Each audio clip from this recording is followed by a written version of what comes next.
Hello, everybody. Scott Golden here with the Superstars of Wrestling Series for January 18th, 1992. That is the uh,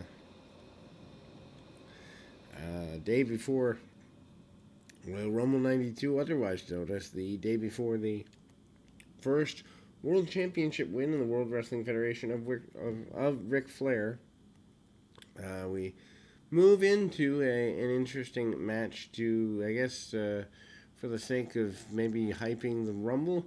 Randy Savage and the Barbarian is up here. Obviously, Barbarian no longer has a manager, kind of floundering a little bit. Actually, I think they did Harvey Wiffleman for a little bit here. But anyway, Savage out.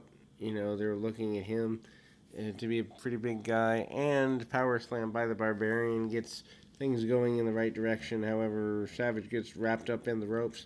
A Barbarian pretty dominant during the next several minutes, including being able to go and scale the top rope, setting up for a big flying splash. However, that leads to a miss on a diving headbutt.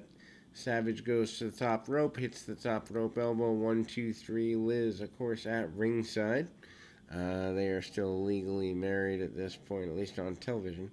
The hype announced that the official Intercontinental Championship match has been changed 24 hours before. Bounty winning the belt the night before from Bret Hart. Bret Hart, the storyline says he had 104-degree fever, defended the championship anyway, ended up losing. And I don't know why they went that way. Maybe to get sympathy on Bret, or they thought Bret and the Mountie isn't a big deal, or they wanted to transition to get it to Piper because they thought Piper and Hart would be the better WrestleMania match. Maybe that's the way they're going. Anyway, Roddy Piper basically makes a pretty big deal. He promises to get the Intercontinental Championship, as I promise to get my phone, and hopefully you'll stick with us momentarily there. And as we say again, I mean, ultimately, Royal Rumble 92, probably my favorite Rumble of all time, actually. So maybe I do have a little bit of partiality there. It's the first Rumble, and I mean, I went to 94, and I would say it was better than that. Anyway, Hogan and Ric Flair are hyping a one-on-one match on that evening at the Boston Garden. Wish the Boston Garden shows had stayed longer. I always liked watching shows from the Garden. Back to enhancement talent stuff.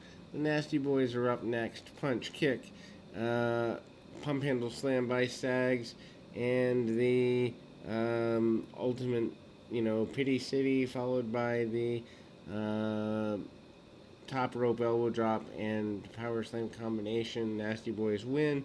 Hogan obviously promises to handle not only The Undertaker but retrieve the championship. They show footage of him winning in 1984, my favorite belt of all time. They show footage from WrestleMania 7, or I'm sorry, WrestleMania 3 with Andre.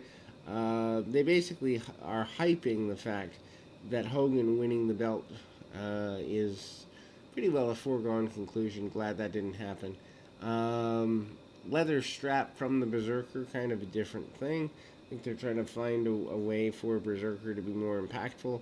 Punch, kick, and body slams, forward fall slam by the Berserker. Berserker is hyped as being a potential candidate to win the Royal Rumble, while tying his opponent up in the ropes, mainly because his finish is to toss people over the top rope and to the arena floor.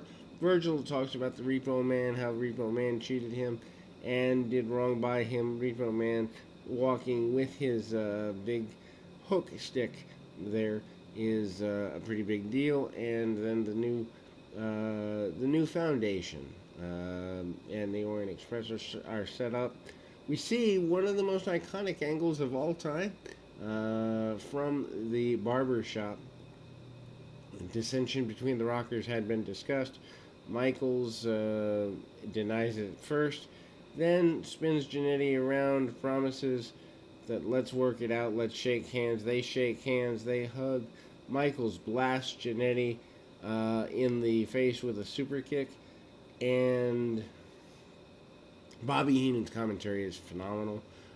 Super kick, and then Michaels sends Jannetty through the plate glass window. This is the day before the Royal Rumble is the heel turn off Shawn Michaels. He remains heel for the next, 92, 93, 94, so 3+ years. And, Shawn Michaels basically says it's his time to shine. He promises to win at the Royal Rumble and eliminate Jannetty. Jannetty's been holding him back the whole time. Ric Flair in the Royal Rumble report says he's going to win and become the real world champion and the WWF champion all in one and the same. Macho Man Randy Savage seems more interested in getting his hands on Jake Roberts than winning the championship, but at the same time would like to return to being the champion. The Undertaker is going to have the opportunity to be one of the final 10 combatants in the ring. Then we've got an excited Jimmy Hart almost begging his team, the Natural Disaster, Earthquake, and Typhoon, to successfully defeat the Legion of Doom for the Tag Team Championships. Here, we go to the final match before the Rumble, at least on Superstars, and that is Jake Roberts in a enhancement talent match. Roberts literally lays his opponent out in a matter of, less than a minute? Maybe a minute and a half at most. Punch. Snapmare.